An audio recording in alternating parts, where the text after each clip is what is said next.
Olá, meus amigos e amigas, boa noite a todos. Mais uma vez nos encontramos para darmos continuidade ao estudo do livro Brasil, Coração do Mundo, Pátria do Evangelho. Através do canal Conhecendo o Espiritismo, nós estamos repassando a história do nosso país no aspecto espiritual e na visão do maravilhoso Humberto de Campos, através da psicografia de Chico Xavier, onde nós podemos nos deparar com todas as circunstâncias e situações que o nosso país vivenciou desde a sua colonização e observar a influência do plano espiritual para as decisões que foram adotadas por aqueles escolhidos por Jesus, a fim de alavancarem o progresso do nosso país. Então, é uma lição primorosa, é uma lição de um conteúdo muito especial, porque, ao mesmo tempo em que nós recordamos a história do país, nós também nos deparamos com fatos do plano espiritual que sequer imaginávamos que pudessem estar ocorrendo. Então, eu quero lhes desejar muito boas-vindas a esse estudo maravilhoso, cheio de conteúdo, riquíssimo. E também quero cumprimentar a todas as minhas companheiras, a todas as mulheres guerreiras, vitoriosas, resilientes, que vivem neste país maravilhoso. Através de vocês que participam desse estudo, que Jesus possa iluminá-las, possa abençoá-las e que tenhamos realmente a certeza de que somos parte de uma construção maravilhosa que é a vida. Que Jesus esteja conosco. Vamos agradecer, vamos orar juntos para podermos realmente sentir a presença da espiritualidade a nos inspirar neste estudo. Então vamos unir os nossos pensamentos e deixar que a luz recaia sobre nós. Sentindo agora a presença de Jesus e seus prepostos aqui em nosso lar, nós sempre agradecemos pelo privilégio de termos renascido neste país, pela linda oportunidade que todos nós obtivemos de aqui cumprirmos o nosso mandato de provas e expiações, a fim de nos transformarmos em espíritos melhores. Abençoa-nos, Senhor, ajuda-nos a compreender para participarmos, acima de tudo, da regeneração dessa pátria e a regeneração de nós mesmos. Muito obrigada. Abençoe todas as mulheres neste Dia Internacional da Mulher. Derrame suas bênçãos sobre cada uma, para que todas nós, cientes da nossa missão perante Deus, possamos realmente realizar o que viemos realizar aqui. Muito obrigada e que assim seja. Muito legal, gente. Hoje nós vamos falar de Dom Pedro II, o imperador, quem ficou aqui logo depois que Dom Pedro I voltou para Portugal. Mas nós vamos pegar um pedacinho da vida de Dom Pedro I ainda, quando ele decidiu instituir a Constituição do nosso país, em 1824, e todo o rebuliço que ocorreu com essa decisão. Só que a história de hoje, ela se passa mais no aspecto ou no plano espiritual, porque foi a preparação de Dom Pedro II para reencarnar. Então Jesus mandou chamar o espírito que iria reencarnar como Dom Pedro e lhes deu muitas instruções. E são essas instruções que nós vamos compreender, trazer para a nossa vida e compartilharmos uns com os outros das lições, das instruções que Jesus concedeu ao Espírito, que seria Dom Pedro II. Vamos lá? Vamos para a história? Então vamos lá. Então, meus amigos, definitivamente nos fala Humberto de Campos, né? Que definitivamente, proclamada a independência do Brasil, Ismael levou ao Divino Mestre o relato de todas as conquistas verificadas, solicitando o amparo do seu coração compassivo e misericordioso para a organização política e social da pátria do Evangelho.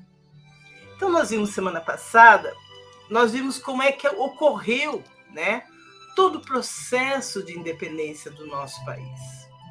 E o quanto que a espiritualidade se empenhou em não permitir que esse processo tivesse derramamento de sangue, que ele ocorresse da forma mais pacífica possível. E como é que a espiritualidade agiu? Intuindo, inspirando todas as pessoas que estavam envolvidas naquele processo.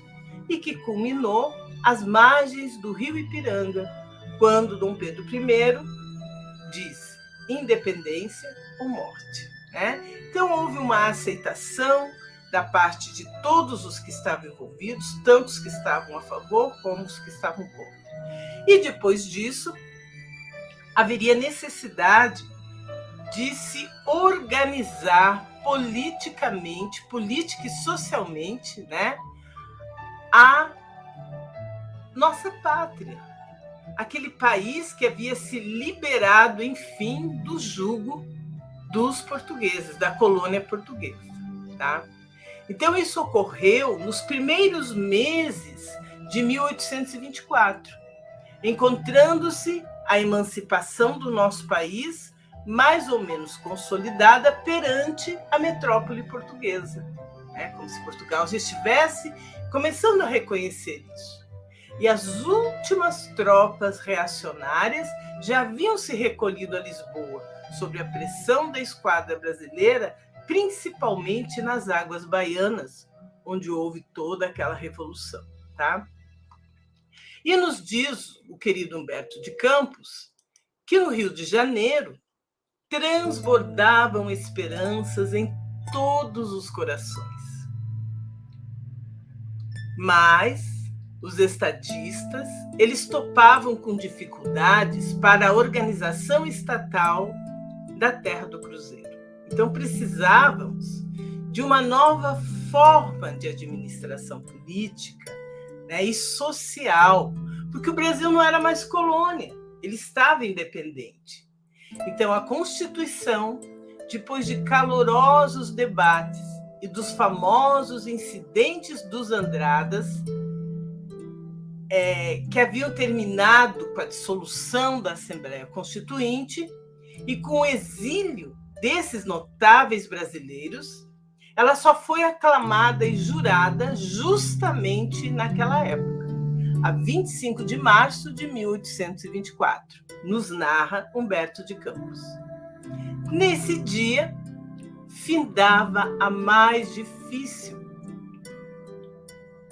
de todas as etapas da independência. E o coração irrequieto do primeiro imperador podia gabar-se de haver refletido muitas vezes naqueles dias turbulentos. E os ditames dos emissários invisíveis, que revestiram as suas energias de novas claridades para o formal desempenho da sua tarefa nos primeiros anos de liberdade da pátria. Tá? Então, com a dissolução da Assembleia Constituinte, com o exílio da família Andrada, né, Dom Pedro I tomou realmente posse da administração do nosso país. E nessa oportunidade, ele outorgou a primeira Constituição da história do Brasil, em 1824. Então, Dom Pedro tomou essa decisão, né, de outorgar a primeira Constituição da história do Brasil. E existem alguns aspectos interessantes com relação a essa Constituição que nós precisamos conhecer, né? Que esse documento, meus amados, ele foi elaborado após a Declaração da Independência do Brasil, né? Lá em 7 de setembro de 1822. Olha só, 7 de setembro de 1822 foi elaborado o documento que seria a Constituição do Brasil. E ela só foi outorgada em 25 de março de 1824. Então, demandou um ano, né, esse lapso de tempo, para se aprovar, para se analisar essa que seria a primeira Constituição do nosso país. Então, enquanto uma nação independente, o Brasil ele precisava se organizar institucionalmente. E, para isso, ter uma Constituição era um passo muito importante. Esse documento ele teve validade por todo o período monárquico e só foi substituído a partir de 1891, quando foi redigida uma nova Constituição por causa da mudança para o regime republicano. Então, enquanto imperou a monarquia, o Brasil foi regido pela Constituição de 1824. Em 1891, se redigiu uma nova Constituição porque mudou o regime, tá? E esse regime republicano, ele foi proclamado no Brasil após um golpe. Isso é importante a gente ter esse conhecimento. Então, o contexto de elaboração da primeira Constituição brasileira foi muito conturbado. Eram muitas revoluções, né? Muitas revoltas, muita divisão. Essa imagem que está aqui, ela até representa isso, né? Onde os participantes da Assembleia discutiam, protestavam, então havia muita conturbação. Para elaborar essa Constituição, era necessário a existência de uma Assembleia Constituinte, com base em eleições, tá? Então havia necessidade, né, de se formar uma Assembleia Constituinte para isso. Antes mesmo da independência, procedendo pela constitucionalização do Brasil, José Bonifácio, que era conselheiro de Dom Pedro I, ele já havia realizado a convocação para uma Assembleia em 3 de junho de 1822. E essa Assembleia foi formada por 90 deputados das diferentes províncias do Brasil. Então, nessa época, o Brasil já estava todo ele formatado, né, com as suas províncias, nas suas devidas regiões. Porém, os parlamentares se reuniram pela primeira vez como constituintes somente em 3 de maio de 1823. E uma vez formada a Constituinte brasileira, a redação da Constituição do Brasil recém-independente deveria conciliar os interesses dos diferentes grupos políticos que a compunham, tá? Então, mesmo sendo uma monarquia, havia naquela época uma condição bem política, né? Para que se pudesse organizar política e socialmente a pátria do Evangelho, certo? Então, essa parte assim, ela é muito interessante para que a gente possa refletir, fazendo uma comparação com o que nós vivemos hoje, né? Constituição, o que é uma Constituição? É onde está elaborado todos os direitos e deveres de um povo. A Constituição hoje para nós representa, sim, os efeitos da nossa liberdade. Liberdade essa que foi conquistada em 1822, certo? Tudo bem até aí? Vamos postar questões aqui no post. Eu quero ver vocês fazendo perguntas e participando, tá? Então, o que acabou acontecendo, né, lá no plano espiritual? Recebendo as confidências de Ismael, que apelava para a sua misericórdia infinita, considerou Jesus a necessidade de polarizar as atividades do Brasil num centro de exemplos e de virtudes para modelo geral de todos. Então, ele iria polarizar todas as atividades do nosso país num centro de exemplos e de virtudes. Desenvolver isso no povo brasileiro. O que Jesus fez? Ele chamou Longinos à sua presença, o espírito de Longinos, né? Então vamos ver o que o Humberto de Campos coloca para nós acerca da participação de Longinos. Brasil, centro de exemplos e virtudes. Vamos ver aqui, deixa eu aumentar aqui para vocês poderem acompanhar a leitura, tá? Jesus falou o seguinte para ele, falando com muita bondade, que era característica do nosso mestre. Longinos, entre as nações do orbe terrestre, organizei o Brasil como o coração do mundo. Minha assistência misericordiosa tem velado constantemente pelos seus destinos e inspirando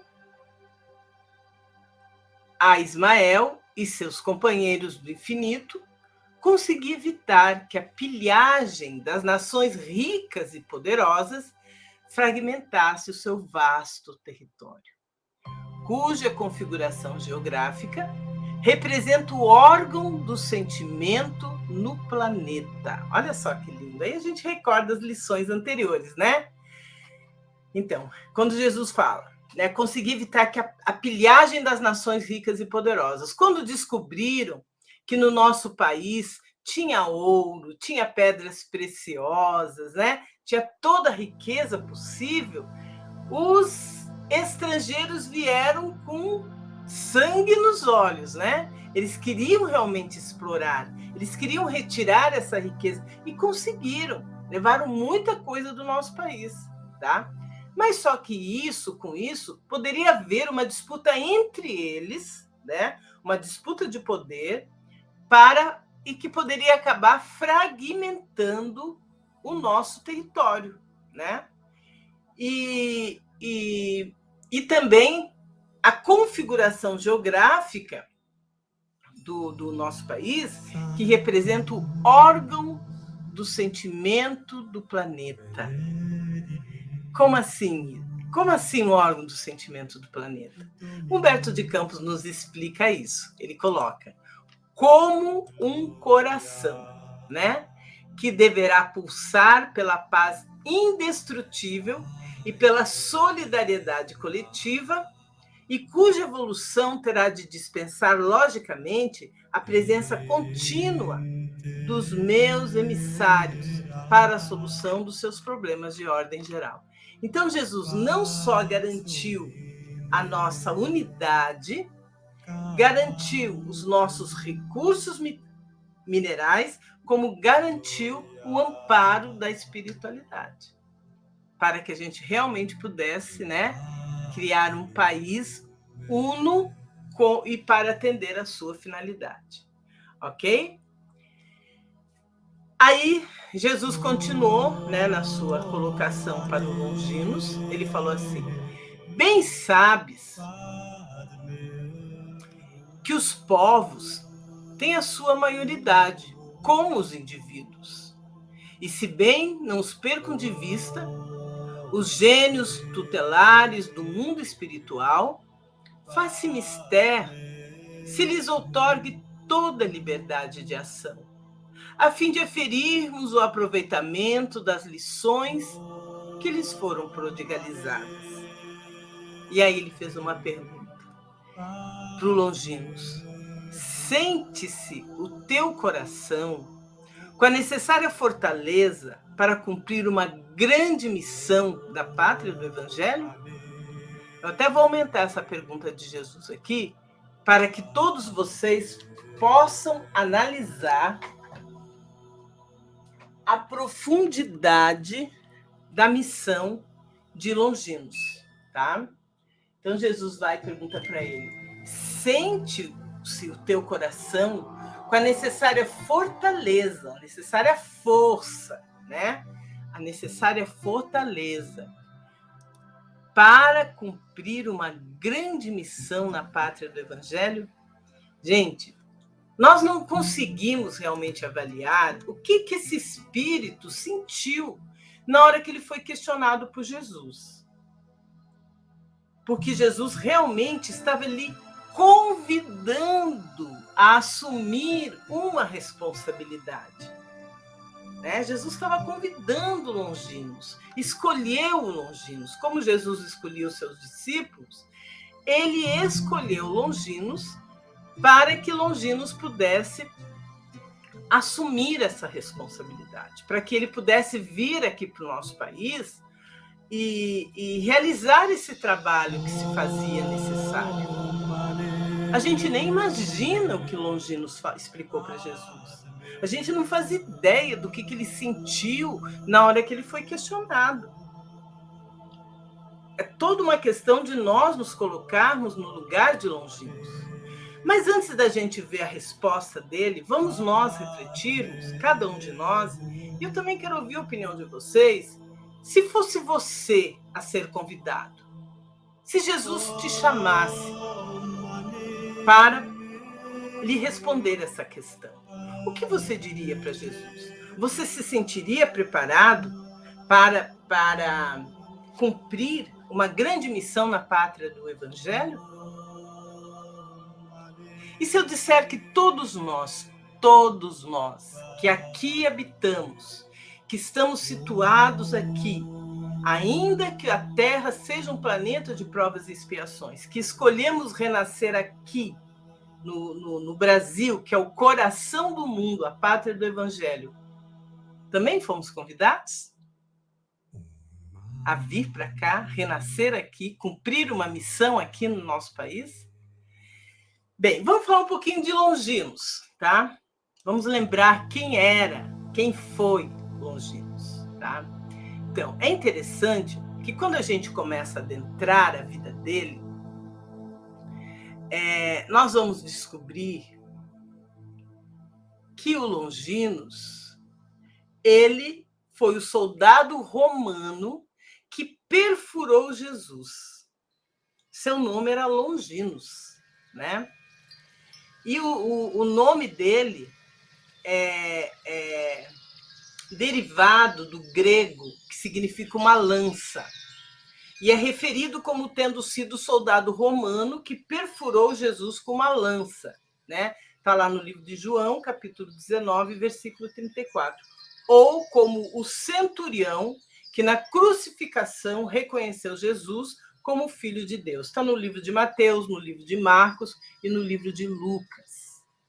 E nós, né, lembramos dessa ocasião que, para ter certeza de que o Cristo tinha morrido, e quando eles olharam, né, os soldados romanos que estavam ali à beira da cruz, olharam para cima e viram que Jesus ainda vivia, né,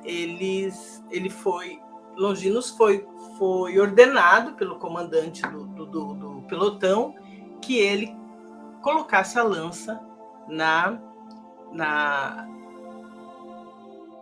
que ele colocasse a lança na costela de Jesus, tá? Para ter certeza que ele teria morrido. Na Igreja Católica, Longinos é conhecido como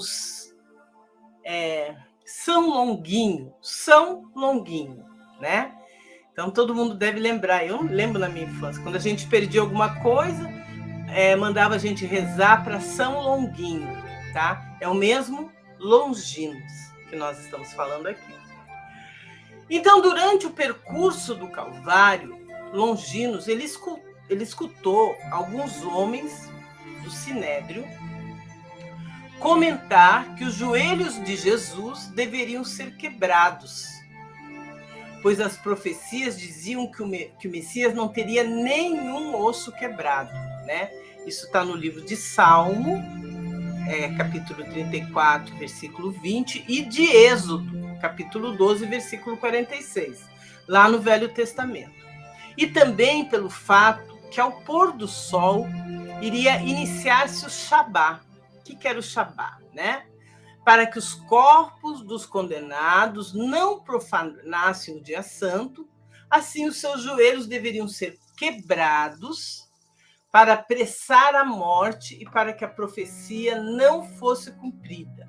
O Shabá era um dia santo lá na época dos hebreus, tá?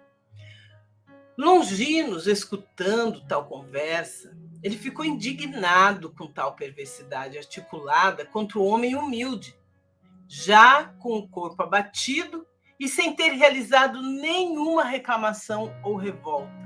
Então, naquela situação, ele achou um absurdo, ele achou injusto que aquela conversa que ele estava ouvindo.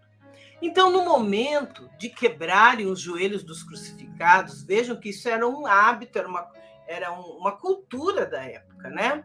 Longinos foi até Jesus e, assim, para comprovar o óbito, e sem a necessidade dos seus joelhos serem quebrados, como queria o Sinédrio, ele perfurou o corpo de Jesus com uma lança.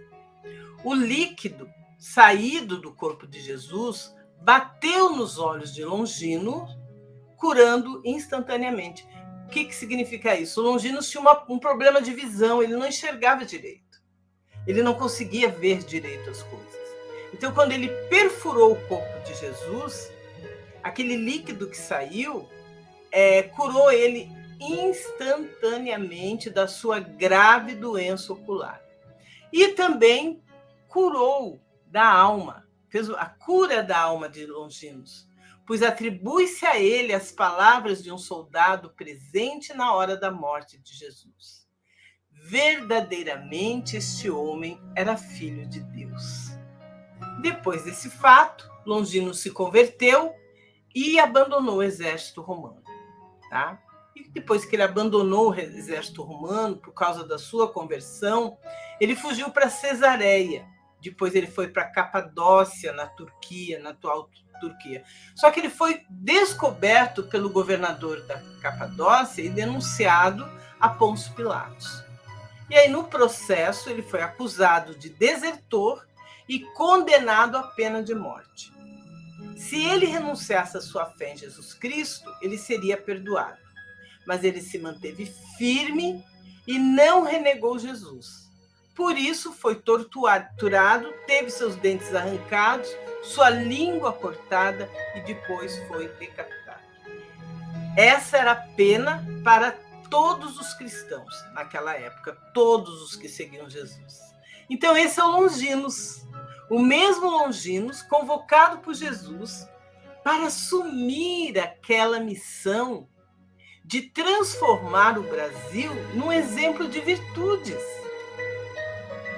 Observem a honra, né, que ele havia recebido diante desse desafio, né? Sente-se o teu coração com a necessária fortaleza para cumprir uma grande missão na pátria do Evangelho? Vamos ver a resposta de Longinos. O que ele falou para Jesus, tá? Vamos ver aqui o que Longinos respondeu. Ele falou assim: Senhor, respondeu Longinos, nos conta o Humberto de Campos, né? Num misto de expectativa angustiosa e de refletida esperança. Bem conheceis o meu elevado propósito de aprender as vossas lições divinas e de servir a causa de vossas verdades sublimes na face triste da terra. Muitas existências de dor tenho voluntariamente experimentado para gravar no íntimo do meu espírito a compreensão do vosso amor infinito, que não pude entender ao pé da cruz dos vossos martírios no Calvário, em razão dos espinhos da vaidade e da impenitência, os espinhos da vaidade e da impenitência que sufocavam naquele tempo a minha alma. Assim, é com indizível alegria, Senhor, que receberei vossa incumbência para trabalhar na terra generosa, onde se encontra a árvore magnânima da vossa inesgotável misericórdia. Seja qual for o gênero de serviços que me forem confiados, acolherei as vossas determinações como um sagrado ministério. Olha que exemplo de humildade, né? Como ele foi humilde e serviu. Ele realmente se colocou à disposição de Jesus para servir Jesus. Servir Jesus. Servir a causa das vossas verdades sublimes. E ele ainda destacou que muitas existências de dor tenho voluntariamente experimentado para gravar no íntimo do meu espírito a compreensão do vosso amor infinito, que não pude entender ao pé da cruz dos vossos martírios no Calvário, em razão dos espinhos da vaidade e da impenitência que sufocavam naquele tempo a minha alma. Então, essa resposta de Longino já nos mostra que ele era um espírito de escola, ele era um espírito superior, sublime. Né? Quando ele abraçou essa causa, ele não teve dúvidas em, dizer assim, estou à sua disposição, Senhor. Faça-se em mim segundo a tua vontade. Ele demonstrou o seu reconhecimento no dever de servir. Dever de servir, tá? Aí a gente traz, é importante trazer para nós essa lição. Nós precisamos compreender isso. Porque em matéria de beneficência, meus amigos, todos nós estamos na obrigação de doar algo de nós à vida que nos cerca. Todos nós estamos aqui nesse mundo para servirmos. E é importante destacar também que isso não sucede somente a nós, as criaturas que já atingiram a razão, mas igualmente a toda a natureza, todos os seres da natureza. Os seres minerais, os vegetais, no reino animal, todos nós temos o dever de servir. Todos nós nos achamos convocados a entregar a nossa cooperação pelo bem geral. Então, essa foi a demonstração dada por Longinos. Acontece, no entanto, que na criatura humana, o discernimento conquistado cria o problema da livre aceitação do dever de servir. Observem como que o Longinos reagiu diante do convite do Senhor, demonstrando sua lembrança da forma como ele falhou na época dos martírios de Jesus no Calvário. Ele reconheceu isso, né? Que ele havia sido ferido pelos espinhos da vaidade e da impenitência, e isso acabou sufocando a sua alma. E ele não se deu conta do dever que ele tinha de servir. Todos nos reconhecemos indicados para oferecermos o melhor em nós, para que apareça o melhor dos outros em auxílio de todos. Nós estamos aqui uns ligados aos outros de qualquer forma. Tá? Então, é muito importante nós adotarmos esta lição de Longinos para o nosso entendimento, para o nosso exercício, a fim de que nós possamos realmente reconhecer, né, a necessidade que temos ainda de crescermos diante do desafio que a vida vem nos oferecendo. Tá? Esse é o convite. Esse é o verdadeiro convite que Jesus faz a cada um de nós. Ok? Não só Longinos. É importante nós refletirmos sobre isso. Então, o dever de servir. Fica aí essa lição para todos nós. Continuando nessa missão de Longinos que ele recebeu de Jesus, vamos ver o que Jesus continuou colocando para ele, né? Porque eles continuaram conversando e depois da resposta, né, depois da resposta dada por Longinos, Jesus lhe propõe o desenvolvimento do progresso moral para todo o povo da Terra do Cruzeiro. Aí ele coloca assim: essa missão, se for bem cumprida por ti, constituirá a tua última romagem pelo planeta escuro da dor e do esquecimento. Prestem atenção nessa afirmação de Jesus. Não esquecendo que primeiro Longinos ele faz uma reclamação sobre o fato de ter tido muitas existências de dor que ele estava voluntariamente experimentando para gravar no seu íntimo, no íntimo do seu espírito, a compreensão do amor infinito de Jesus.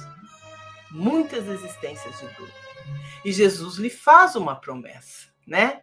Que se ele cumprir bem essa missão aqui, ela se constituirá na sua última romagem pelo planeta escuro da dor e do esquecimento.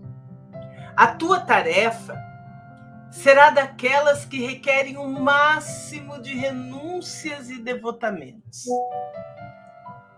O máximo de renúncia e devotamento. Serás imperador do Brasil, até que ele atinja sua perfeita maioridade como nação. Concentrarás o poder e a autoridade para beneficiar a todos os seus filhos. Não é preciso encarecer aos teus olhos a delicadeza e sublimidade desse mandato. A delicadeza e sublimidade desse mandato. Porque os reis terrestres,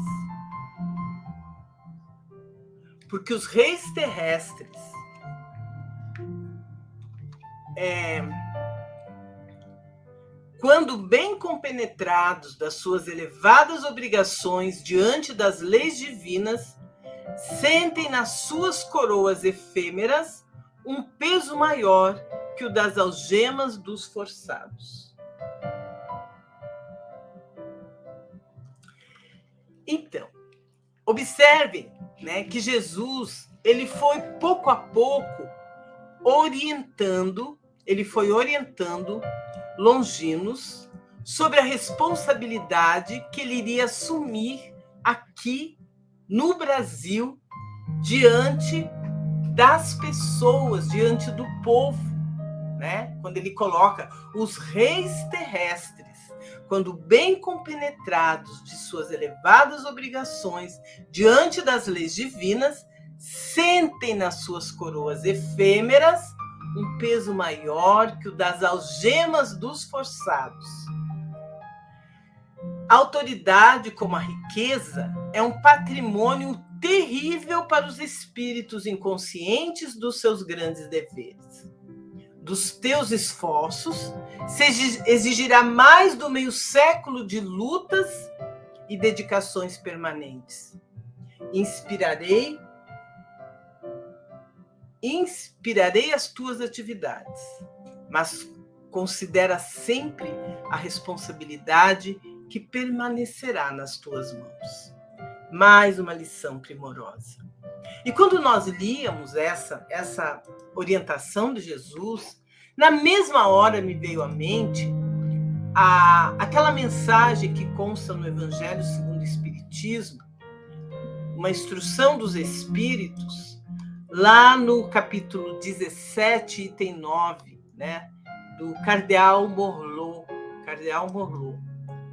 que mandou essa mensagem em 1863, e que trata dos superiores e inferiores.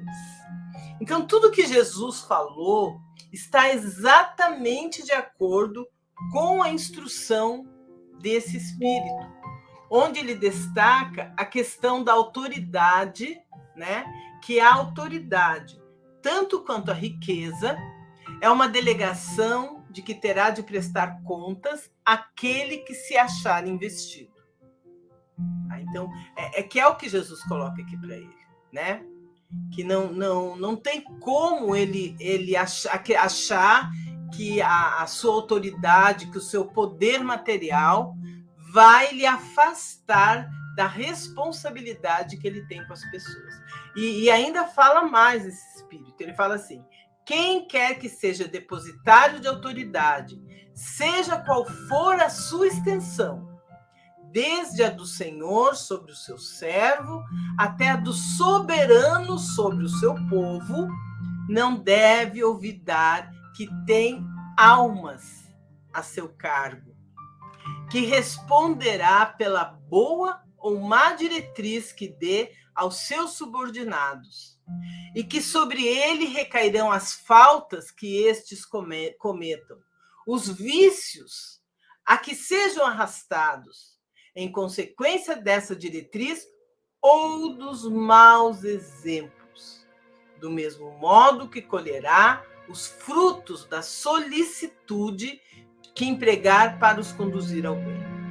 Todo homem tem na terra uma missão, grande ou pequena, qualquer que ela seja, sempre lhe é dada para o bem. Falseá-la, em seu princípio, é, pois, falir ao seu desempenho. Isso está no Evangelho. Eu recomendo a leitura do capítulo 17, item 9, tá? Isso prova a gravidade da missão que Jesus confiou a Longinos. Que ele seria o imperador, ele seria o soberano de um povo. E ele tinha que dar o exemplo, ele tinha que saber conduzir esse povo. E aí Jesus continua, coloca para ele o seguinte. Ele fala assim: ampara os fracos e desvalidos, corrige as leis despóticas e inaugura um novo período de progresso moral para o povo das terras do Cruzeiro. Institui por toda parte o regime do respeito e da paz no continente. E lembra-te da prudência e da fraternidade que deverá manter o país nas suas relações com as nacionalidades vizinhas. Nas lutas internacionais, guarda a tua espada na bainha e espera o pronunciamento da minha justiça, que surgirá sempre no momento oportuno.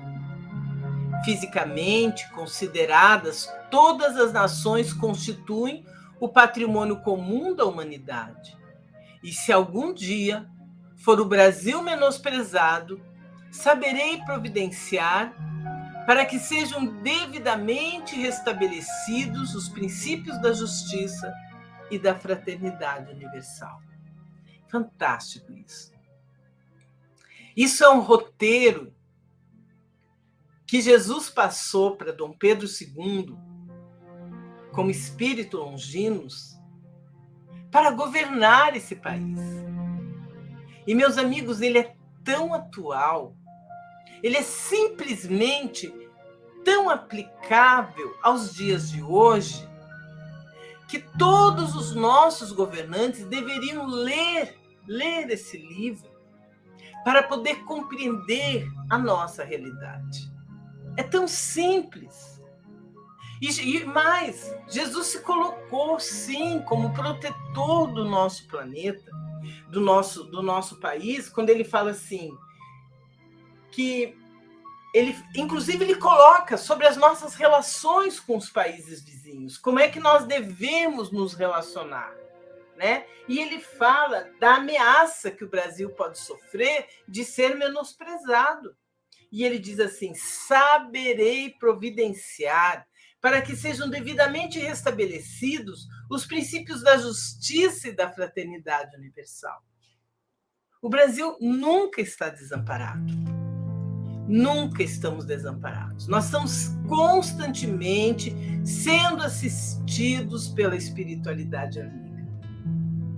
Para nós que vivemos aqui e hoje estamos vivendo num mundo globalizado, onde tudo que acontece no mundo rapidamente se dissemina e a gente toma conhecimento, nós precisamos agradecer todos os dias a Deus, a Jesus, a Ismael, por estarmos renascidos na pátria do Evangelho.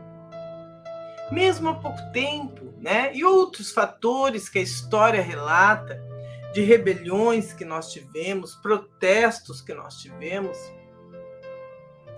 aconteceu sim, aconteceu porque é natural o povo manifestar o seu desejo, as pessoas manifestarem aquilo que elas querem, isso é natural, é sadio e é válido, sempre.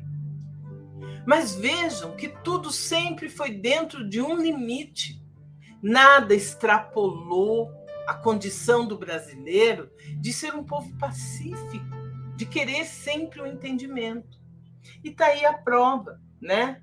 Nós somos assistidos constantemente pela espiritualidade amiga. Isso nos traz uma paz, nos dá uma harmonia, uma felicidade, né? Por sabermos que nada de ruim haverá de nos acontecer. Porque Jesus, Ele está no leme. É Ele que nos conduz. Tá? É bem interessante essa posição, né? Aí Jesus ainda continuou, ele não parou por aqui não. Olha o que ele fala ainda para Longinos. Ele diz assim: aliviar os padecimentos dos que sofrem, né? Então ele fala: procura aliviar os padecimentos daqueles que sofrem nos martírios do cativeiro, cuja abolição se verificará nos últimos tempos do teu reinado. Olha aí uma profecia, né? Jesus já disse para ele que a escravatura no nosso país ia acabar. E ela iria acabar nos últimos tempos do teu reinado. Tuas lides terminarão ao fim deste século, e não deves esperar a gratidão dos teus contemporâneos. Ao fim delas, serás alijado da tua posição por aqueles mesmos a quem proporcionares os elementos da cultura e liberdade.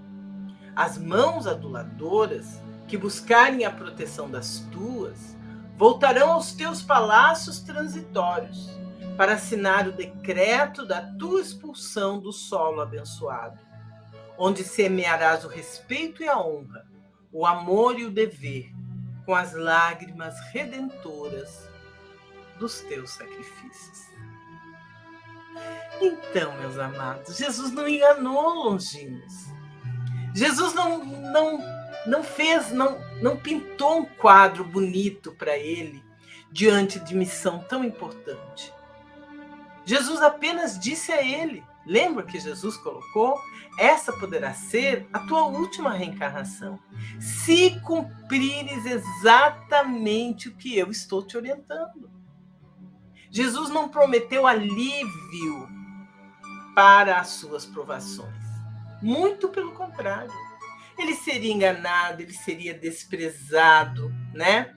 Ele vai ser traído, tá? Mas ele tem uma missão a cumprir. É isso que Jesus pede a ele. Primeiro falou do dever de servir, né?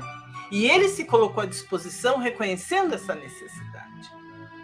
E é interessante que a história registra que Dom Pedro II, ele tentou levar ao parlamento a abolição da escravatura desde 1848. Mas uma luta, né? Isso aí travando uma luta com os poderosos fazendeiros do nosso país por 40 anos. E o parlamento sempre negava o projeto de lei, pois muitos tinham influências diretas ou indiretas com os grandes cafeicultores escravocratas. E o problema da escravidão é um problema atual do nosso país. É uma ferida que nós ainda temos no nosso país. Nós não resgatamos totalmente a nossa responsabilidade diante desse processo de escravatura. Porque hoje nós vemos outros tipos, né, formas modernas de escravidão. Um dia desse mesmo estava passando nos jornais. A escravidão nas grandes fazendas, né? Nas grandes empresas que a exploração da mão de obra. Isso é escravidão. Então, isso está ainda arraigado, muito arraigado, à nossa cultura. Mas nós vamos vencer isso. Com certeza, né? Jesus tem nos amparado, tem nos inspirado e nós vamos vencer isso. Aí, Jesus dando essas orientações para o querido Longinos, né? Explicando para ele quais seriam as dificuldades, ele pedindo a ele, né, que ele procurasse aliviar os padecimentos daqueles que sofrem no cativeiro, que ele se referia sim à escravidão, que não só a escravidão dos negros da África, mas também dos índios, né? Dos índios aqui do país. E ele dizendo a Dom Pedro que ele teria que realizar isso e que as lides dele neste planeta só iriam terminar no fim daquele século, e para ele não esperar gratidão de ninguém, não esperar gratidão dos contemporâneos dele, tá? Porque ele era que focar naquilo que ele precisava cumprir. E ele ainda diz para Dom Pedro, olha só o que Jesus ainda coloca. Contudo, amparar-te-ei o coração nos angustiosos transes do teu último resgate no planeta das sombras. Nos dias da amargura final, minha luz descerá sobre os teus cabelos brancos, santificando a tua morte. Conserva as tuas esperanças na minha misericórdia, porque se observares as minhas recomendações, não cairá uma gota de sangue no instante amargo em que experimentares o teu coração igualmente trespassado pelo gládio da ingratidão. A posteridade, porém, saberá descobrir as marcas dos teus passos na terra, para se firmar no roteiro de paz e da missão evangélica do Brasil. Então, é assim um diálogo tão bondoso, tão doce, né? Tão afetuoso, porque ao mesmo tempo em que Jesus traçava o roteiro que Dom Pedro teria que seguir, que o espírito de Longinos, né, deveria seguir como Dom Pedro II, Jesus mostrava para ele que ele não estava só, que ele estaria presente em todos os momentos da vida de Longinos, que era uma missão que ele estava convidando ele para assumir, mas que estaria ali, estaria junto com ele para orientá-lo, para ajudá-lo. É tão maravilhoso a gente conseguir imaginar uma situação como essa, diante dos desafios que nós recebemos na vida. Todos nós recebemos desafios, mas também temos anjos que nos amparam, anjos que nos inspiram, e com Longinos não foi diferente. Aí o que aconteceu? Longinos aceitou a missão, prometeu que iria cumprir, queria servir a Jesus, que queria aproveitar o tempo perdido, principalmente o equívoco que ele cometeu lá no Calvário. Então, nasceu Dom Pedro II, né? Dom Pedro II nasce, e ele nasceria no ramo enfermo da família dos Braganças. Mas todas as enfermidades têm na alma suas raízes profundas. Então, isso significa, meus amados, e serve para a gente também, que quando nós temos doenças no corpo, nós nos esforçamos mais para corrigir as nossas questões morais. Nós focamos mais na nossa melhoria moral. Então, Dom Pedro II já nasceu com uma limitação, para não esquecer o seu compromisso com Jesus. Se muitas vezes, nos diz Humberto de Campos, parece permanecer a herança psicológica, é que o sagrado instituto da família, dentro da lei das afinidades, frequentemente se perpetua no infinito do tempo, os antepassados e seus descendentes, espiritualmente considerados, são às vezes as mesmas figuras sob nomes vários na árvore genealógica, obedecendo aos sábios dispositivos da lei de reencarnação. Olha só, os antepassados e seus descendentes, espiritualmente considerados, são às vezes as mesmas figuras, sob nomes vários na árvore genealógica, obedecendo aos sábios dispositivos da lei de reencarnação. Então me veio à mente agora, quando Jesus falou sobre a reencarnação, né, lá no Monte Tabor com seus apóstolos. Quando ele pergunta, né, quem era Elias, né, quem eles pensavam que ele, Jesus, era, tá? Porque nós, meus amados, durante essas idas e vindas nossas no planeta, às vezes nós estamos no mesmo ciclo familiar e exercemos determinados papéis que hoje a nossa geração vai relembrar daquele antepassado, mas aquele antepassado éramos nós mesmos. Então, por isso que ele coloca aqui, né? E foi assim que Longinos preparou a sua volta à Terra. E depois de outras existências, tecidas de abnegações edificantes em favor da humanidade, e no dia 2 de dezembro de 1825, no Rio de Janeiro, nascia de Dona Leopoldina, a virtuosa esposa de Dom Pedro, aquele que seria no Brasil o grande imperador, e que, na expressão dos seus próprios adversários, seria o maior de todos os republicanos de sua pátria. E Dom Pedro II cumpriu o seu papel, cumpriu a sua missão, né? Que é o que nós veremos nos próximos capítulos. Ok? Tudo bem? Então vocês agora, né? Vocês vão colocando, eu tenho certeza que já colocaram suas observações, já colocaram as suas dúvidas.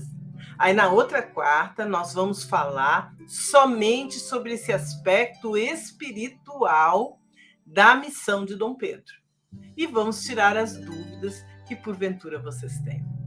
Muito obrigada mesmo, né, pela atenção, pelo carinho e pela participação de vocês. Essa história é linda, né? E nós devemos todo o nosso respeito ao grande Dom Pedro II. Vamos agradecer? Vamos lá? Então eu convido vocês mais uma vez para que nós possamos unir os nossos pensamentos, agradecer a Jesus, agradecer a oportunidade que nós temos de estudar essa história por uma linha tão importante, que é o aspecto espiritual. Abençoa-nos, Senhor, com a tua bondade e o teu amor, a todas as ideias que vêm à nossa mente, porque para compreendermos o presente, nós precisamos entender o passado. E hoje, através dessa obra maravilhosa, Brasil, Coração do Mundo, Pátria do Evangelho, nos é permitido recordar, compreender, mas, acima de tudo, dar continuidade a essa obra maravilhosa que foi implantada em nosso país. Fica conosco hoje por todo sempre. Muito obrigada, Senhor. Obrigada. Beijo para vocês. Obrigada, meus amigos. Que Jesus nos abençoe e que nós tenhamos, né, uma semana boa, maravilhosa, e possamos nos reencontrar novamente na próxima quarta-feira. Jesus abençoe a todos. Muito obrigada.